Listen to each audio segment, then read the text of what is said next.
പ്രോത്സാഹനം എനിക്കെന്ന് പറഞ്ഞാൽ എങ്ങനെയെങ്കിലും അവനെ ഒന്ന് കയറി വരണം.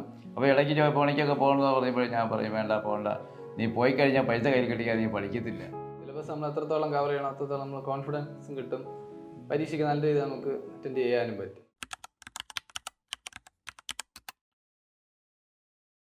ഏകദേശം 2 കൊല്ലത്തിന് മുകളിൽ PSC വഴി ഒരു ജോലി എന്ന സ്വപ്നം നെഞ്ചിലേറ്റിയിട്ട് പഠിച്ചു തുടങ്ങിയ വ്യക്തിയാണ് നമ്മുടെ ഏറ്റവും പ്രിയപ്പെട്ട അഖിൽ.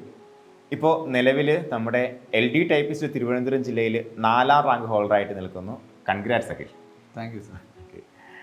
അപ്പോൾ അഖിലിനെ സംബന്ധിച്ച് പറയുകയാണെന്നുണ്ടെങ്കിൽ ഞാൻ പറഞ്ഞ പോലെ 2 വർഷത്തിലധികമായിട്ട് PSCയിൽ പഠനം തുടങ്ങി. നമ്മുടെ ടൈപ്പിസ്റ്റ് എക്സാമിനേഷൻ എന്ന് പറയുമ്പോൾ നിങ്ങൾക്ക് എല്ലാവർക്കും അറിയാം, പ്രധാനമായിട്ട് 50 മാർക്കിനാണ് നമുക്ക് സബ്ജക്റ്റ് വരുന്നത്. പിന്നെ 50 മാർക്കിന് ഇംഗ്ലീഷും അതുപോലെ മലയാളവും പിന്നെ ജനറൽ നോളജാണ് വരുന്നത്.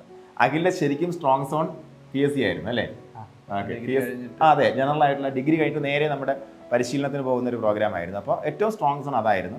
അതിനോടൊപ്പം അഖിൽ ഏകദേശം 2 മാസം മാത്രമാണ് സഹകാരിയുടെ ക്രാഷ് കോഴ്സിൽ ഈ സബ്ജക്റ്റ് പഠിക്കാൻ വേണ്ടി വന്നത്. അപ്പോൾ അവസാന നിമിഷം ഈ ഒരു പരീക്ഷയ്ക്ക് വേണ്ടി പഠിക്കാൻ വേണ്ടി എന്താണ് അഖിലെ, എന്താണ് ആ ഒരു തോട്ടിലേക്ക് നിങ്ങളെ കൊണ്ടെത്തിച്ചത്? ഈ ടൈപ്പിൻ്റെ എക്സാം ഡിഗ്രിയുടെ അല്ലാത്ത മെയിൻസിൻ്റെ എക്സാം യൂണിവേഴ്സിറ്റി അസിസ്റ്റൻ്റ് ഒക്കെ ഒത്താണ് വന്നത്. അപ്പം ആ സമയത്ത് ഇതിലാണെങ്കിൽ ഒരു 4 പോസ്റ്റ് ഉണ്ടായിരുന്നു, കോമൺ എക്സാം. അപ്പം യൂണിവേഴ്സിറ്റി അസിസ്റ്റന്റിനേക്കാളും കുറച്ചുകൂടെ എഫേർട്ട് എടുത്താൽ ഇതിൽ നല്ല റാങ്ക് കിട്ടാമെന്നുള്ള പ്രതീക്ഷ തോന്നിയുകൊണ്ടാണ് ഞാൻ ക്രാഷ് എടുത്തതും. അപ്പം അതിനുശേഷം വർക്ക് ചെയ്ത് തുടങ്ങി. അപ്പോൾ എന്തായാലും അതുകൊണ്ടൊരു വലിയ പ്രയോജനം. ശരിക്കും പറഞ്ഞാൽ നമുക്ക് മാർക്ക് അടിസ്ഥാനത്തിൽ നോക്കുന്നുണ്ടെങ്കിൽ 2ാം റാങ്കാണ് തിരുവനന്തപുരം ജില്ലയിൽ. 1ാം റാങ്ക് ഹൃദ്യ, 2ാം റാങ്ക് അഖിൽ എന്ന് വേണമെങ്കിൽ പറയാം. കാര്യം ആദ്യത്തെ 1-2 റാങ്കുകൾ സ്പോർട്സ് കോട്ടയിലുള്ള വെയിറ്റേജ് കൂടെ കൂട്ടിയിട്ടാണ് ആദ്യത്തെ 1-2 റാങ്കുകൾ പോയിരിക്കുന്നത്. അപ്പോൾ വലിയൊരു അച്ചീവ്മെൻ്റ് ആണ് അഖിൽ. അപ്പോൾ ശരിക്കും പറഞ്ഞാൽ 50 മാർക്കിലെ ഇംഗ്ലീഷും മലയാളവും GKയും കുറേ നമ്മുടെ കയ്യിലുണ്ടായിരുന്നു. ബാക്കി 50 മാർക്കിൻ്റെ സബ്ജക്റ്റ് കൃത്യമായിട്ട് നമുക്ക് 2 മാസം കൊണ്ട് ക്രാക്ക് ചെയ്ത് കയറിയാൽ മാത്രമേ എത്തിപ്പെടാൻ പറ്റത്തുള്ളൂ. അപ്പോൾ ഈ 2 മാസം കൊണ്ട് എന്ത് മായയാണ് അഖിൽ ഇതിനകത്ത് അഖിലിന് ചെയ്യാൻ പറ്റിയത്? എന്താണ് ചെയ്യാൻ പറ്റിയത്? പകുതി സിലബസ് ആൾറെഡി നമ്മൾ കയ്യിലുണ്ടായിരുന്നത് കൊണ്ട് ലാസ്റ്റ് ഒരു കോൺഫിഡൻസ് ഉണ്ടായിരുന്നു. പെട്ടെന്ന് ആ ഒരു ടൈം പീരീഡ് കൊണ്ട് നമുക്ക് തീക്കാൻ പറ്റും എന്നുള്ള ഒരു ധൈര്യം ഉണ്ടായിരുന്നു. പിന്നെ ഇതൊക്കെ കമ്പ്യൂട്ടറൊക്കെ കുറച്ച് ഇൻട്രസ്റ്റിംഗ് കാര്യങ്ങളായതുകൊണ്ട് പിന്നെ അത് പെട്ടെന്ന് ക്ലാസ്സിലൊക്കെ കണ്ട് മനസ്സിലാക്കി, നോട്ടുകളൊക്കെ എല്ലാം റെഡിയാക്കി. പരീക്ഷ കൃത്യമായിട്ട് എഴുതുമായിരുന്നോ? പരീക്ഷ എല്ലാം കറക്റ്റ് ചെയ്യുന്നു. വീക്കിലി പരീക്ഷ എഴുതുന്നത് ക്രാഷ് ആയതുകൊണ്ടാണ് ചോദിക്കുന്നത്. കാരണം ക്രാഷ് അല്ലെന്നുണ്ടെങ്കിൽ നമുക്ക് വീക്കിലി എഴുതിയില്ല എന്നുണ്ടെങ്കിൽ എടുത്ത് വെളിയിലാക്കുന്ന പരിപാടിയൊക്കെ ഉണ്ട്. പക്ഷേ ക്രാഷിൽ നമുക്ക് അതൊന്നും പറ്റത്തില്ല. അതാണ് ചോദിക്കുന്നത്. ലാസ്റ്റ് ടൈം ആയതുകൊണ്ട് അങ്ങനെ എല്ലാം ഇവിടെ നമുക്ക് വീക്കായിട്ടുള്ള ഏരിയകൾ മാത്രം ആദ്യം ക്ലിയർ ചെയ്ത് പോകാൻ വേണ്ടിയാണ് ശ്രമിച്ചത്. അപ്പോൾ അതൊരു തരത്തിൽ പറഞ്ഞാൽ നമുക്കൊരു അവസാന നിമിഷ പ്രിപ്പറേഷന് നല്ലൊരു സ്ട്രാറ്റജിയാണ്. നമ്മൾ വീക്കായിട്ടുള്ള ഭാഗങ്ങൾ മാത്രം ഫോക്കസ് ചെയ്ത് പോകാമെന്ന് പറയുമ്പോൾ എത്രയാണ് അറ്റൻഡ് ചെയ്തു പരീക്ഷയിൽ? ഞാൻ 93 അറ്റൻഡ് ചെയ്തു. ഓക്കെ. അപ്പോൾ മാർക്ക് എനിക്കും 75.6 മാർക്ക് മേടിച്ചിരിക്കുന്നത്. അപ്പോൾ വളരെ എക്സലൻറ്റ് മാർക്കാണ്. കാര്യം നമുക്ക് സബ്ജക്റ്റിൽ നിന്ന് എങ്ങനെയായാലും അല്ലേ ഒരു 30-അടുപ്പിച്ചുള്ള മാർക്ക് നമുക്ക് സ്കോർ ചെയ്യാൻ പറ്റിയിട്ടുണ്ട്. ഇംഗ്ലീഷ് മലയാളത്തിനും കൂടെ ഏകദേശം ഒരു 33 മാർക്ക് കിട്ടി. അത് വലിയൊരു അച്ചീവ്മെൻ്റ് ആണ്, പ്രത്യേകിച്ച് ഈ പരീക്ഷയെ സംബന്ധിച്ചിടത്തോളം. അപ്പോൾ ശരിക്കും പറഞ്ഞാൽ ഈ കുഞ്ഞുനാളിൽ മുതൽ നമുക്ക് ഈ ഒരു മോട്ടിവേഷൻ ഉണ്ടായിരുന്നോ, അതോ ആരാണ് ഈ സംഗതി നമ്മുടെ തലയിലോട്ട് കുത്തിവെച്ചത്? ഡിഗ്രിക്ക് പൊയ്ക്കൊണ്ടിരുന്ന സമയത്ത് ഇങ്ങനെ PSC ഇങ്ങനെ എല്ലാവരും പറയണത് കേൾക്കുമല്ലോ, PSC ഫീൽഡ്. അപ്പോൾ പിന്നെ ഡിഗ്രി കഴിഞ്ഞതിന് ശേഷം പിന്നെ വേറെ ഇങ്ങനെ പഠിച്ച് വേറെ അങ്ങനെ പോകാൻ വലിയ പോയില്ല. ഇല്ല, ഞാൻ PG ചെയ്യുന്നുണ്ട് ഇപ്പോൾ, കറസ്പോണ്ടൻ്റ് ആയിട്ട് MCOM ചെയ്യുന്നുണ്ട്. പിന്നെ അതിനുശേഷം നമുക്ക് എന്തായാലും പ്രിലിംസ് പരീക്ഷകളൊക്കെ വന്നപ്പോഴത്തേക്കും വിശ്വാസം വന്നു. PSCയിൽ നമുക്കൊരു ജോലി കിട്ടുമെന്നുള്ള വിശ്വാസം വന്നു. ശരിക്കും പറഞ്ഞാൽ ഈ പറഞ്ഞ 2 വർഷമൊക്കെ നമ്മൾ കൺസിസ്റ്റൻ്റ് ആയിട്ട് ആ മേഖലയിൽ നിൽക്കുക എന്നുള്ളതാണ് അല്ലെങ്കിൽ.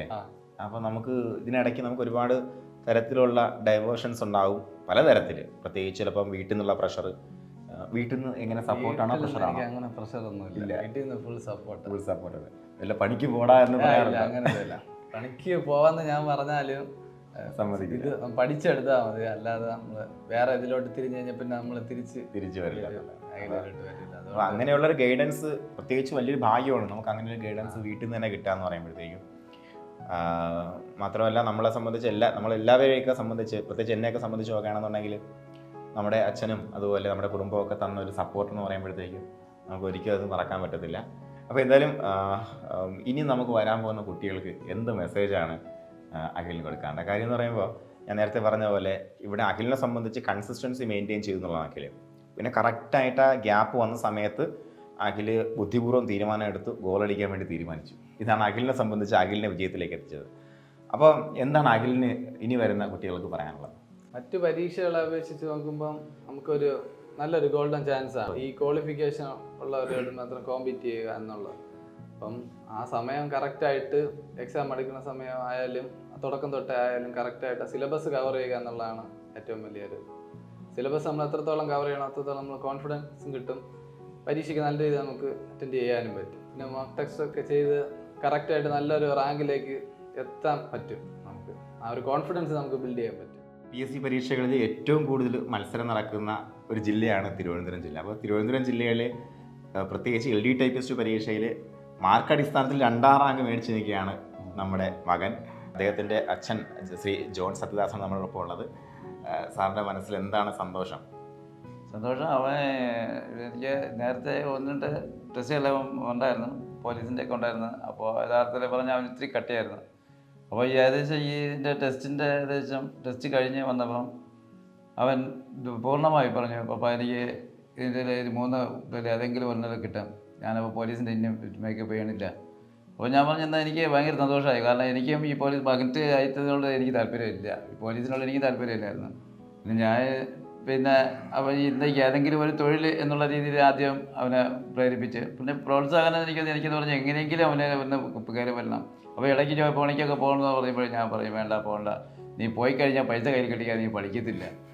ഞാനെന്താ പറയുന്നത്, എനിക്ക് ആ പൈസ ഈ പിള്ളേർ, ഞാൻ ഇവനോട് മാത്രമല്ല ഒരുപാട് പിള്ളേർക്ക് ഞാൻ പറയാറുണ്ട്, നിങ്ങൾ പഠിക്കത്തില്ല ഈ പൈസ കയ്യിൽ കിട്ടി കഴിഞ്ഞാൽ. ഇപ്പോൾ കാരണം എന്ന് പറഞ്ഞാൽ ഇപ്പോൾ ചെറിയ എന്തെങ്കിലും പണിക്ക് പോയി കഴിഞ്ഞാൽ നല്ല ശമ്പളം കിട്ടുന്നുണ്ട്. അപ്പോൾ അതുകൊണ്ട് അത് വേണ്ട, എന്തെങ്കിലും ഒരു സർക്കാർ ഉദ്യോഗം സർക്കാർ ജോലി തൊഴിൽ ഏതായാലും ഒരു പിയൂണായിരുന്നാലും കിട്ടണമെന്നുള്ള താല്പര്യത്തിൽ.